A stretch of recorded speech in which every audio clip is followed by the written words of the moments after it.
In the past, I've had a lot of requests from people about how to know what skills to train, and if there was a skill plan, like a set plan of skills that they should train. And I've always wanted to provide something for that, but it's really difficult to provide people with something that they can use that's actually going to make a difference, because every single character out there in the game has a different set of skills that they already have trained or don't have trained. So it'd be a very custom thing for each pilot and very difficult to do on a one-by-one basis. So a skill training plan, not so much. I could probably get a list for each ship of every skill you should have, and then maybe sort them in order of how important they are. But the easiest way to do it is the way I've always done it, that avoids all of that complexity and just does it in the easiest possible way. So to do that, I use EFT. There's a link to it on the right side of my website, must-have tools. EFT, download the latest version, and it's crucial for anyone wanting to PvP, just period. If you're going to PvP, you need to spend some time in EFT learning about the different ships and learning about yourself, your character, trying to fit out ships, basically EFT is like studying for EVE in some ways. It's not going to affect you in the middle of a fight, but it's going to affect you in having the best fit, maximizing your ship's potential via skills, implants, drugs. It's going to help you to understand the ships better and make the most of them. So here we are in EFT. I've got a Brutix up. Here's one of my characters, Kaloa. He is a relatively underskilled character. He hasn't been trained all that much, so he's a good example to use for this video. So I want to fly a Brutix with Kaloa. To do that, I need to understand what I need to do it. I already have some of the skills trained, but what don't I have trained? You can see this little red spot up here next to my name. If I put my mouse over that, it tells me what I'm lacking to make this fit, or to fit this fit. So basically it's saying that I can fit everything that's on the ship right now except for the armor rigs down here, because I don't have armor rigging 1. So right there I know that I need to get armor rigging 1. So once I get armor rigging 1, it's pretty easy to just check that off. You can update that with your character editor up here and use your API. You want to definitely bring in your character with your API to the character editor. It's going to make a big difference. You don't want to try to manually do it. It'll drive you crazy. So once you have that, so we know we can fly this ship. Right now he can fly this ship and get these stats. It's not even an up-to-date fit, but it's an old-fashioned Brutix, dual rep Brutix blasters. We can see right here he doesn't have the necessary power grid to fit this ship. So there's a couple things I can do to address that. I can start looking through here at the different, maybe I want to switch over to an AAR. So let's do that.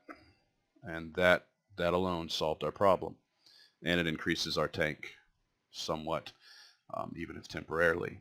You're going to overload that, obviously. You always overload ancillary armor repairs and ancillary shield boosters. Always. No exceptions. So that made the fitting work, so we know I can fit this now. It fits on skills, it fits on power grid, it fits on CPU. The rigs fit. We've got 100 calibration left over, 37,000 effective hit points, 600 peak tank. Turn off that micro warp drive, 508 stable tank, and 602 peak tank, 620 firepower. Sounds good. Let's look at the drones. See what we got. I've got 50 M3 bandwidth. That's that right there. And I've got 75 drone space. Let's go ahead and put some more stuff in there to round it out. Usually if I've got a spare 25 M3, I like to use Warriors, especially for a bigger ship, because that's going to help me to get rid of any interceptors or really fast ships that might come and try to harass me. Also gives me some options if I'm fighting against primarily frigates. Maybe I would go with the Warriors. Probably not. I'd still go with the infiltrators in most cases, especially if they're within web range. Then infiltrators are certainly going to be better than warriors. So there's the fit. So we know we can fit it. That's step one. But how do you know how to make it better is the thing. So there's two things you can do in EFT to check the skills that are going to have an effect on that ship, and to see which skills have an effect and how much effect they have. So like you saw me do before, is right click on a module. So what I can do is say, let's say I want to increase my tank. I'm going to right click on the AR, and I'm going to go to change affecting skill. I can see here that the affecting skills for this module are repair systems. I already have it at level 5. Thermodynamics, which you can see that on every module because it affects the overload time. It doesn't affect how much you rep, just how long you can overload without burning out. Good to have that at least level 4. Level 5 is nice, but level 4 is kind of a mandatory minimum. And then Galante Battlecruiser. So let's investigate that. Come up here and put your mouse over the check mark. Galante Battlecruiser. That is a bonus of 7.5% to armor repair amount. So if I take that to level 5, let's watch what happens here. 508, 602, 537, 637. So on both sides there, it added what? 29 or I don't know, something like that. It added a little bit more rep on both sides there. So that's good. We know that that's a good skill to train to boost our tank. Okay, and we can also look at the DPS, 620 to 654. That's nice. So let's go back to level 4, keep it at its actual spot. So I know that that's something I can do that's going to have a big impact because it's going to affect both my DPS output and my tank. So that's a very nice thing to do. Let's go down and let's right-click that. Nothing. Right-click that. Nothing. Hold on. Energize adaptive. Doing this as if, someone just exploring.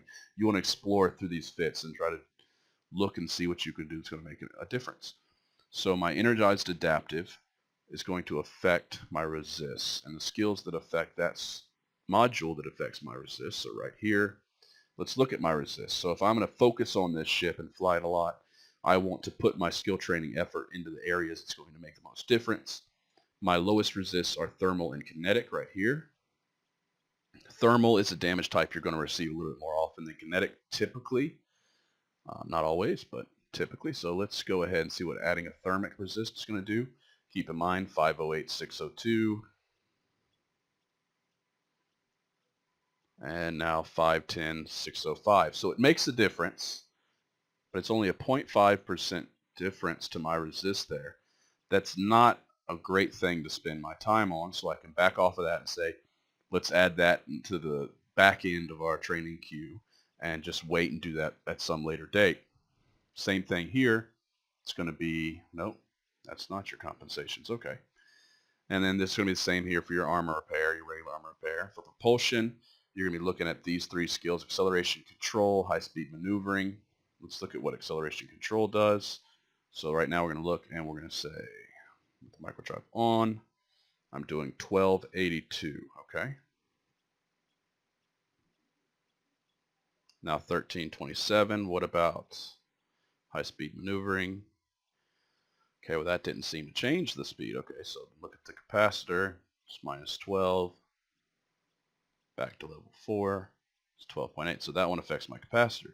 So you see what I'm doing, it's just like a process of discovery. So if I'm worried about my capacitor and I want to improve that, I know that I can go down and do that. But if I want the speed, I can do the other one. For the cap booster, it's just thermodynamics. For the web, it's propulsion jamming and thermodynamics. Propulsion jamming affects the amount of capacitor, not the range. Same thing here, capacitor, not range. And then probably one of the bigger ones that you're going to want to focus on the most are your guns. So you can see when you right-click on your guns, you're going to have a lot of skills come up. Now this guy evidently does have pretty good gunnery skills. I guess that's because he's a Moros pilot. So I did put a lot of effort into these. So we've got Battlecruiser like we saw before. We can up that. Medium blaster specification. That's a long skill to get 2%. Probably not worth it. You could check it and see. Controlled burst is going to help my capacitor. Thermodynamics is overload. So I am pretty much maxed out here within reason to what I could do. Okay. Energy newt's not really going to make much difference. I could do emission systems to make it a little bit less cap hungry, marginal. So from what I can see here, if I was trying to think, okay, I've got Kaloa here and I want to make him a better Brutix pilot, then I think you will agree with me that the one thing I've seen out of all of these skills I've looked at, and the thing that I should train next, is going to be Galante Battlecruiser 5. That's going to increase my DPS and increase my tank. That's going to have the single biggest effect on my stats based on this character. Now, most of the people looking at this aren't going to have so many level 5 skills. I was hoping this guy had like some level 2s and 3s. Unfortunately, I have kind of trained him in the background for quite a while, so I guess I trained all this. But with the 2s and 3s, you can see much bigger differences. And in general, they're so fast to train that you want to train and get pretty much everything that has any impact on your ship up to a level 4, and certainly to a level 3 as quickly as possible, and then go back after you've got everything at level 3 or 4 and get the next level. Like say, get everything at level 3, then go get the level 4 and then the level 5s based on importance. So right now we see that the Battlecruiser skill is obviously the most important here.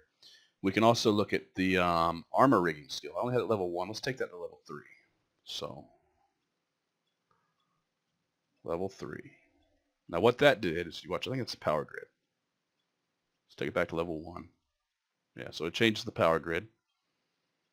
And it does the same thing for this one too.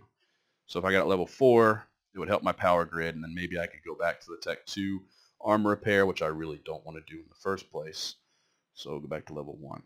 So that's basically it. You can also do the same thing before we go with drones. So I can look at a drone and I can say, okay, what can I do to make my drones more powerful? Well, potentially I could get a better specialization, but in general, all the specializations are really long trains for level 5. So I save those for really late game. Those are end game skills to train. Level 4 in a specialization is usually plenty. Drone durability, certainly getting that at level 4 to increase my drone's hit points would be nice. Navigation, I'm kind of torn on whether or not to get that at level 5. A lot of times I think leaving it at level 4 is just fine. For the amount of time it takes, for the small amount of extra speed, not that big a deal. Sharpshooting, that's certainly something that later on I'd want to get to level 5, because that's going to help with your drone's actual DPS, effective DPS output throughout the fight. So those are all the things you can look at that change stuff like that. You can also do it with implants. There's no implants right now, but that's the easiest way that I can tell you to understand and to see visually which skills that you should train and which skills are going to have the biggest effect. And there's one more thing that I should show you. I forgot, is you need to right click out in this white space here and change effective skill. So what this is going to do is it's going to bring up a list of all the skills that affect the ship itself, not necessarily any of the modules. These aren't the module skills. These skills may also affect modules, but when you right click the white space, I didn't mean to do that. Okay, white space, you're going to see the general skills that affect your ship. And a lot of these are even more important. So like if you didn't have hull upgrades 5 or mechanics 5, that's something that you should really go for, right? And you can see right here, there's something that I am lacking, and that would be my compensation skill. So no, I've got magnometric. So I've got the Galante to level 3. So that's pretty good. I could take that to level 4 to make it a little bit harder for people to jam me ECM. Long range targeting, that would be something I could do to increase my targeting range. Let's see. Shield management and shield operation. Those are going to increase my base shield tank, which you still have on the Brutix, even though it's an armor tank. You still have some base shields and base shields that are going to affect your overall hit points and help you out a very small amount. So it wouldn't hurt to get these to level 4, even if I was planning on staying an armor pilot forever and never shield tanking. It doesn't hurt to get those to level 4, and eventually long-term level 5. So anyways, this is a great way you can look. And like if I had CPU management level 4, it would show me that, and I'd see that would be an easy way to increase my CPU. Other than that, yeah, that's pretty much it. Right-click the white space, right-click the modules, right-click the drones. Those are how you see the ways that skills affect your ship and affect how effective it is and all your stats. And that's how you can find which skills are going to have the biggest impact. And in general, you want to invest your time wisely so that you have the fastest improvement possible, which is why I say the best skill to train next at this point for this character, if I was going to fly Brutixus, would be Galante Battlecruiser 5.